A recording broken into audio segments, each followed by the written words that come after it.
Well, good morning. I'm here with Sean Anders, who is the director and writer and creator of Instant Family. And so this is a film about Mark Wahlberg and Rose Byrne, who become foster parents, but it's based on your own experience. Yeah, it's inspired by my experience of adopting 3 kids out of the foster care system, but it's also inspired by a lot of other families who I met along the way. So we saw the film last night. So what specifically can you talk about that some of the scenes in the film specifically relate to what you endured in this process? Well, my story started exactly like their story. I made that joke that Mark makes in the movie where we were trying to decide whether we wanted to have kids, and I said, I feel like I'm going to be one of those old dads, so why don't I just adopt a 5-year-old? It'll be like I got cracking 5 years ago. And that's really how their story and our story gets going. And there were so many similarities. The scenes that really jump out at me are when they're first bringing the kids into their home, and that first night, and how just awkward and strange that situation is for everybody involved. And that moment when Mark calls the kids to dinner, and Rose is like, "What? That sounds crazy coming out of your mouth." And then trying to decide, how do we bathe these kids, and do we kiss them goodnight? And that first night was just such a strange experience. And there's one other that I'll mention. There's a scene where Mark and Rose are kind of at their wits' end and trying to have this conversation, trying to find some way back to their easy, simple life that they had before. And that was, I'm not proud of it, but that was right out of my life. So this is the third time you and Mark have worked together. So what is it about Mark that keeps this collaboration going? I just think Mark's hysterical. I think he's really funny. So when there's a comedy to be done, I'm always thinking of him first. But beyond that, and with this movie in particular, this movie goes so far beyond the comedy. This is more of a dramedy than what I've done in the past. And it's great to know that a guy like Mark, who's done amazing things like The Fighter and that kind of stuff, Mark can do anything. So it's great working with him because he can handle all aspects. Well, that's something I wanted to talk about. In the beginning of the film, we see some of the typical, not typical, that's not the right word, but things from your movies that some of the jokes, the slapstick stuff, and then it's almost like it transcends into a drama before the audience's eyes. We start to lose some of that stuff and we get more serious.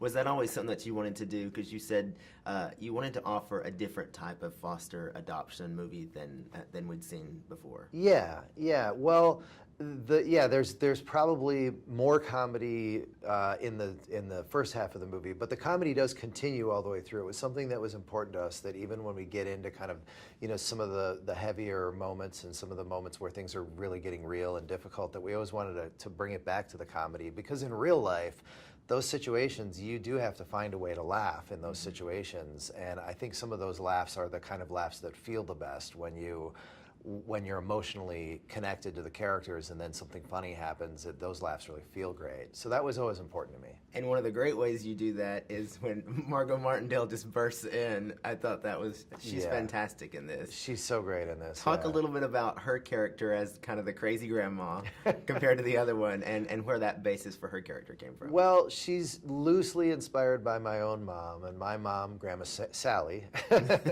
is a very accepting person who in my situation came in and just claimed our kids immediately.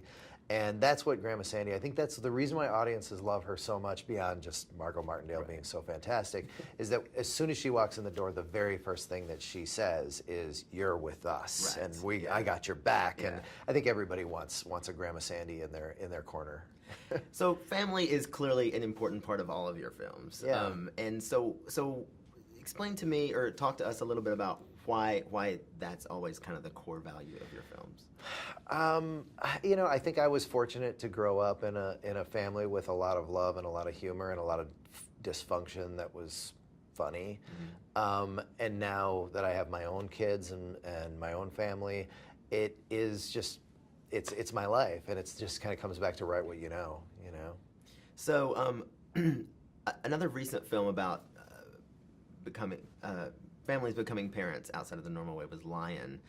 Did that film, when you saw that, how did that affect you? And did it affect anything that you were, as you were working on this script? I mean, did you see other films and think, oh, either that's a good point, or I want to stay away from that? How did that Well, Lion, I can tell you, I saw Lion on an airplane, and I was sitting next to this really like tough-looking dude, and I was just like in tears.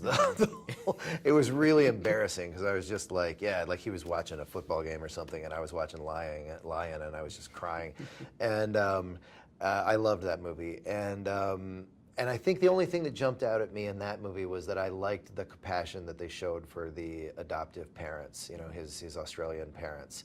And I think a lot of times in movies like that, the adoptive parents are just these kind of weird outsiders that come in and don't get a lot of attention or a lot of compassion in the movie. And I thought that movie paid the adoptive parents a lot of compassion, and that's what I wanted to do. My movie that centers around the adoptive parents, obviously I wanted to treat them compassionately.